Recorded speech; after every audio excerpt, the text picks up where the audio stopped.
When we hear the word fanaticism, what comes to mind? Probably extreme beliefs, maybe even violence.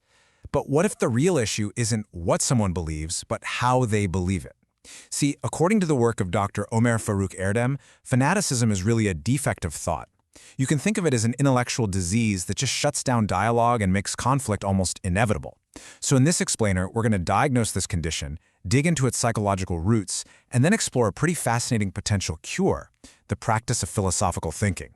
All right, let's get into it. This quote from Blaise Pascal, man, it just hits the nail on the head, doesn't it? It perfectly frames what we're talking about. It suggests fanaticism isn't some rare thing that only happens on the fringes of society. Nope, it's a universal human tendency, something that can happen when our minds get unbalanced. It's a fantastic starting point, showing us this problem can spring from not thinking enough or from getting way too obsessed with one single thing. All right, so here's our game plan. First, we'll start with the diagnosis. We'll define what fanaticism really is. Then, we'll dive into the mind of the fanatic to see what makes it tick. After we look at all the surprising ways it can show up, we'll get to the good part, the prescription, philosophy, and finally the treatment, the practical steps you can take to become a true critical thinker. Okay, let's kick things off with a diagnosis. Now, the core idea we're exploring here is that if we ever want to actually deal with fanaticism, we've got to look at it differently. We need to stop seeing it as just a bunch of extreme actions, and instead see it for what it is, a specific kind of mental stiffness, really an intellectual disease that can and should be treated. So let's start with where the word even comes from in the West. It gives us our first clue. It comes from the Latin word fanum, which means temple. A fanaticus was someone who was, seized by this divine madness, a total religious frenzy.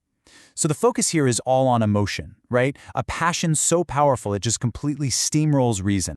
But what's really interesting is when you compare that to the Arabic concept of ta'assub. This word comes from asab, which means nerve or tension, and it's describing something different, a tense, nervous, kind of blind loyalty to your own group, an aggressive solidarity that defends the tribe no matter what, right or wrong. Here, the focus is all about social identity and group loyalty. And this is where we get to a really critical point from the author. As you can see, while the Western and Arabic ideas are all about overwhelming emotion or group identity, the Turkish understanding points to something else entirely. It sees fanaticism as an intellectual problem, just plain narrow-mindedness, a stubborn refusal to let go of fixed ideas, a mind that's basically closed for business. Now, why is that so important? Because think about it. You can't really argue someone out of their deepest feelings or their core identity, but a flaw in their thinking, that's something you can actually work on. This diagnosis opens the door for a cure. Okay, so if we're calling this a mental condition, where does it actually come from? What are the psychological roots? Let's jump into the next section and see how a mind gets locked into such a rigid, black and white way of seeing the world. Well, the author argues it all goes back to when we were literal babies. As infants, we don't see a difference between ourselves and the world. But a huge developmental step is learning to be an independent person, building a solid sense of who you are. If that process gets messed up, maybe because of some trauma, the person never really builds a secure inner world. So their reality gets split into these simple boxes. People are either good allies who support them, or they're bad enemies who threaten them. This creates this deep fear of being alone and a desperate need for someone else to provide structure. And that's the void that fanaticism steps in and promises to fill. It offers a ready-made, rigid identity to someone who never fully built their own. Now, this is where things get really dangerous. It's one thing for an individual to have this psychology, but it's another thing entirely when it becomes the main way of thinking for a whole group.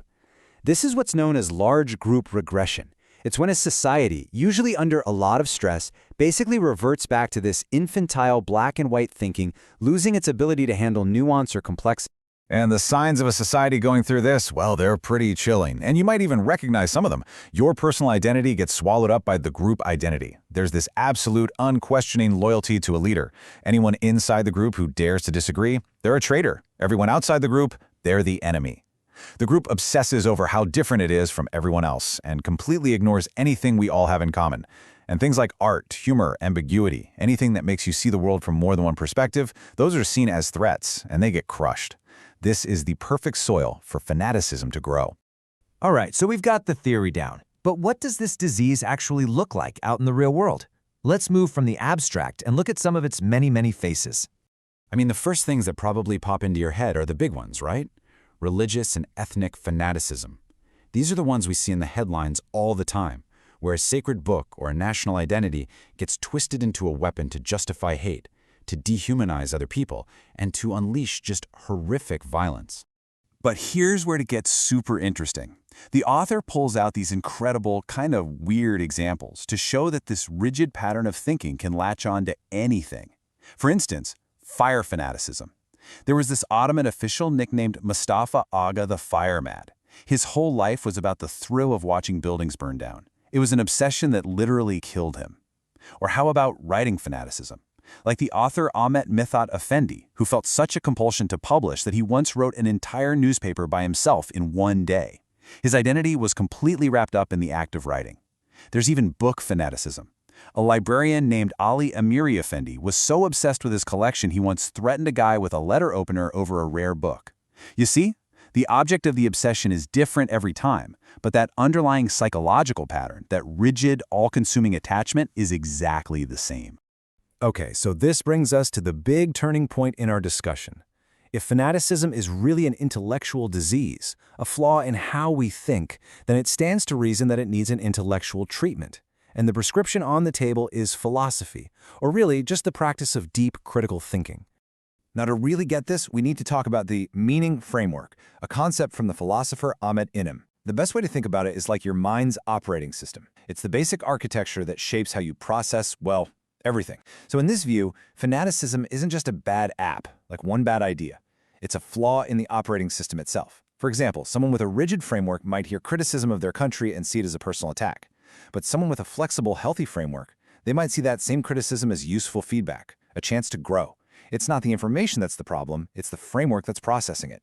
So how do you actually go about strengthening this mental operating system? Well, you've got to work out its core components, kind of like mental muscles. That means developing your internal openness, the guts to look inside and be honest about your own biases. It means sharpening your thinking power, your ability to think logically. And this one is huge. You have to cultivate the power to embrace the other, the capacity for real empathy. And finally, you build your actuation power, or your will, so you become an active creator of your own meaning, not just a passive consumer of someone else's dogma. A fanatic is weak in all of these areas. The treatment is to start building those muscles. All right, let's get down to brass tacks. How do we actually do this? What are the practical steps to strengthening your mind? This last section is all about the treatment, the real ongoing work of becoming a critical thinker. And this is a distinction the author makes that is just absolutely brilliant.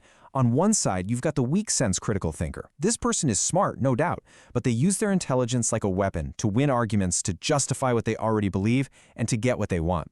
They use clever but misleading arguments to manipulate people. But on the other side, you have the strong sense or fair-minded critical thinker. Their goal isn't to win, it's to learn. They use reason to search for the truth, even when that truth makes them uncomfortable. And that is the person we should all be trying to become. And to become that kind of fair-minded thinker, you have to practice these, let's call them, intellectual virtues. These aren't just fuzzy ideas, they are the practical traits of a healthy mind. It all starts with intellectual humility, just having the wisdom to say, hey, maybe I don't know everything. It takes intellectual courage, being willing to question your own side's beliefs. It demands intellectual empathy, making a real effort to see the world from an opposing viewpoint, not to tear it down, but to actually understand it. And it's all held together by intellectual integrity, holding yourself to the exact same standards of logic and evidence that you demand from other people. So, let's be super clear about the end goal here. The point of all this is not to become some cynic who doesn't believe in anything. It's the exact opposite. It's about building a mind that is strong and flexible enough that your beliefs are things you have chosen freely, not things you just inherited or adopted out of fear. The goal is to escape the prison of a single, rigid point of view and step into the much more challenging, but so much more rewarding world of real intellectual freedom. And that leaves us with one last question to chew on, a really personal one.